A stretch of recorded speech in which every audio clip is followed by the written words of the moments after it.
Welcome to another episode of Film Buff Bros, and this time we're going to be talking about 60s horror movies. Oh, wow. Hey. Okay, so my number 3 is Night of the Living Dead. Right now, I'm currently not a huge fan of it. I like zombie movies, loved Return of the Living Dead from the 80s, but the reason I'm choosing Night of the Living Dead, the original, is because I found it very spooky at the time.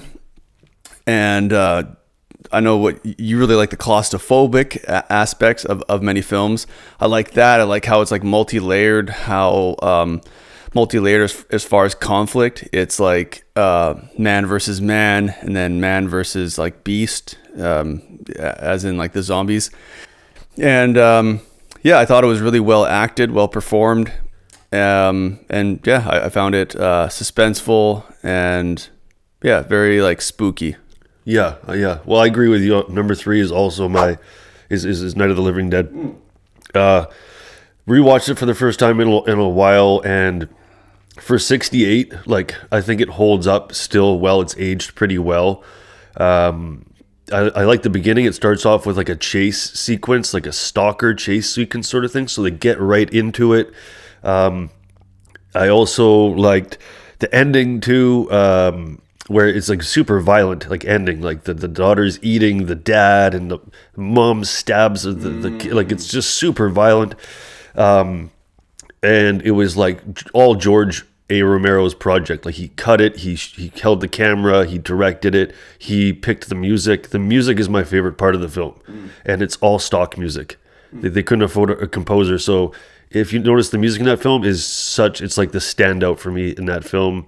I think it's real honest behavior and how people would react in those situations, and yeah, like I said, it's aged really well, and yeah, number 3 for me, Night of the Living Dead also. Cool. I think that's the first time we've both had the same number 3. Number 3, yeah. So my number 2 is Psycho. It's a slow burn, like a big time, like slow burn with the whole ripping off the bank or whatever that company she's working for at the beginning. Super slow burn, but again, it's spooky. And what I mean by spooky is like scary in like a weird way. It's like eerie, and I really like the mystery of it. And like upon first watching it, I think most viewers think that his mom is alive and she's the one doing the killing. So I like that twist at the end. Again, really well acted, and yeah, just like a masterpiece of suspense. Okay, I wonder if we're going to have just the switch around for 2 and 1 here. Oh, I know, I'm sure we are. I think it is. So yeah, I'm going to go Rosemary's Baby for 2. Love the film, love the music. It has a dreamlike quality to it, the music, but also the camera work. Relatable, like, you know, the paranoia between neighbors, everybody's in each other's business, coming to a new apartment complex. Love Cassavetes. You know how I feel about Cassavetes. I think he's a great actor as well. Super relaxed, natural actor. Yeah, all the set design, costume design, the story. I'd say like horror movies goes, like Rosemary Baby did something a little bit different as far as going away from the hokey jokiness of monsters and, you know, the devil worshipping stuff that was going on. This is like them taking it a little more serious with the rich old people in a cult, and of course the ending, legendary ending, and not a happy ending, but yeah, great ending. Yeah, that's my number 1, and I think that's the most like pivotal like horror film. It's hard to even call it like a horror. It is, like, clearly, considering the subject matter, but that it feels like a 70s movie. It's so like new for its time.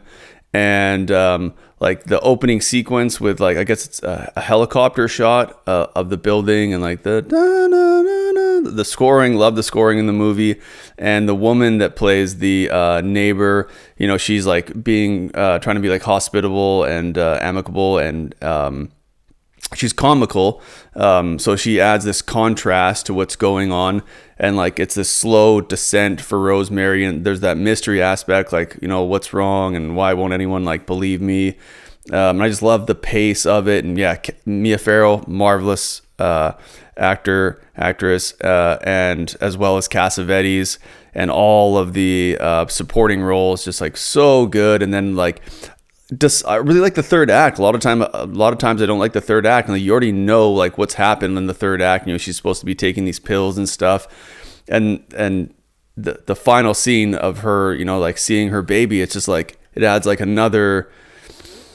There's a suspense leading up to that, and then it adds another like climax, and then all of the weird culty witchcraft people around there also are peppering like this comedy in it, you know, like not like punchlines or whatever, but they're like super like creepy and weird, and to the point where they seem silly. Yeah, Polanski was great with picking scripts that blended suspense with humor, like kind of Hitchcock style. And Rosemary's Baby, totally, now you're talking about it, reminds me of The Shining.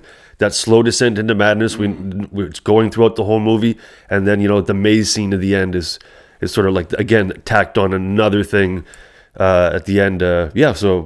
Well, my number one is Psycho. Fantastic Hitchcock film. Not my favorite Hitchcock film, but again, the format was totally different for the time. So to kill off the main character 30 minutes in, super daring risk he took there. Everything surrounding the movie, telling people when they left the movie, don't tell your friends how it ends, don't tell this. So and he bought all the books of it when he optioned the book. He went to a lot of work to make this film different. Again, the humor, like that first scene where he's in his office with her at the parlor, and just him talking to her, and you can just see there's something switchy with this dude. And so again, you're just waiting for the ultimate cave into descent of madness. And it doesn't disappoint. Camera work, amazing. Score by Bernard Herrmann, amazing. Like, hard pressed to find a flaw in that film. Yeah. Well, I guess that's it for our 1960s horror picks. Tune in next week for another episode, and hit the like button, hit the subscribe to check out all of our awesome content. Please subscribe, guys. Thanks a lot.